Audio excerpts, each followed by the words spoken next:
السلام علیکم۔ ہماری آج کی گفتگو کا موضوع ہے اردو زبان کے مختلف نام۔ اردو برصغیر کی ایک اہم زبان ہے جو پورے جنوبی ایشیا میں سمجھی اور بولی جاتی ہے۔ اس نے اپنی ملنسار طبیعت اور امتزاجی مزاج کی بدولت بہت جلد ترقی کی اور برصغیر کے طول و عرض میں بولی جانے لگی۔ تشکیل و ارتقاء کے مختلف ادوار میں یہ زبان مختلف ناموں سے پکاری جاتی رہی۔ یہ نام اردو کے ارتقاء کی ایک داستان بھی ہیں اور اردو تہذیب و ثقافت کے ترجمان بھی۔ شمس الرحمن فاروقی کے بقول جس زبان کو ہم آج اردو کہتے ہیں، پرانے زمانے میں اسی زبان کو ہندی، ہندوی، گجری، دہلوی اور ریختہ کہا گیا۔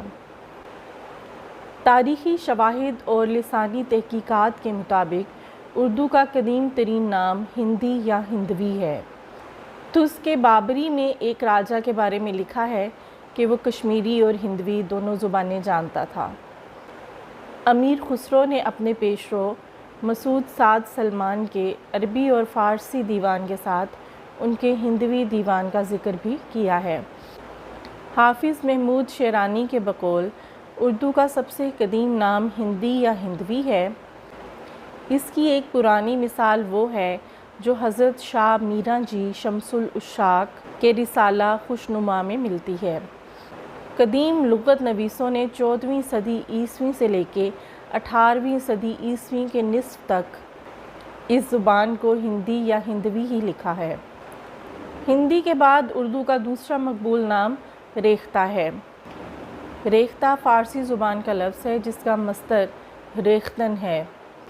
اس کے معنی ہیں بنانا، ایجاد کرنا، نئے سانچے میں ڈھالنا۔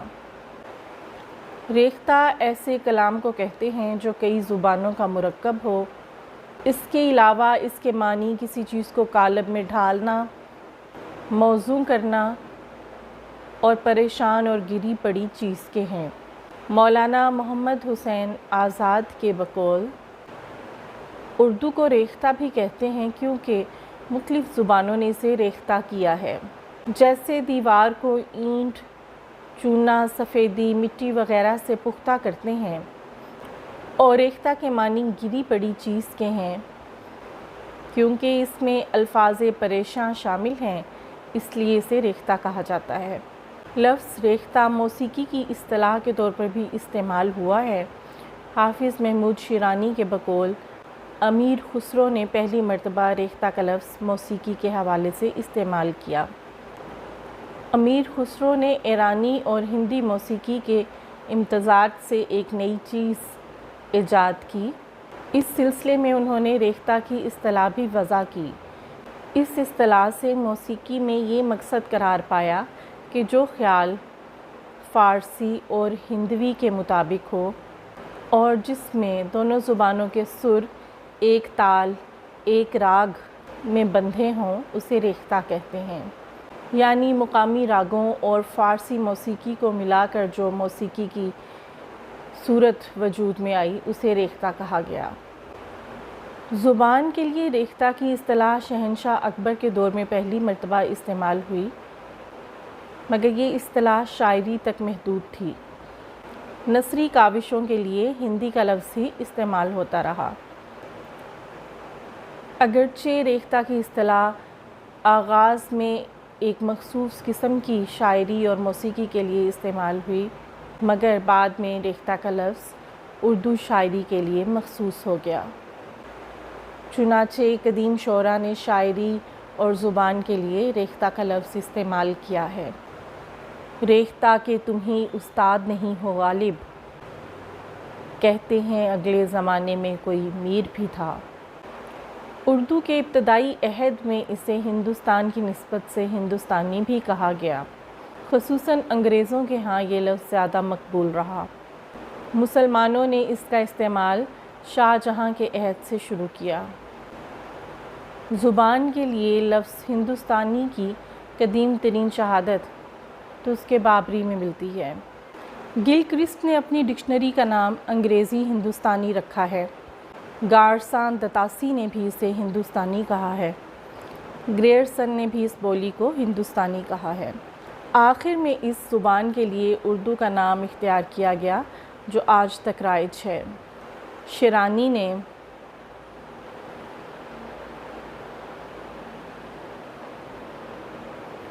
اردو معلیٰ، اردو اعلیٰ، اردو ظفر، اردو حضرت اور اردو بزرگ جیسی تراکیب استعمال کی ہیں۔ شاہ جہاں نے سب سے پہلے اردو کے لیے اردو معلیٰ کا لفظ استعمال کیا۔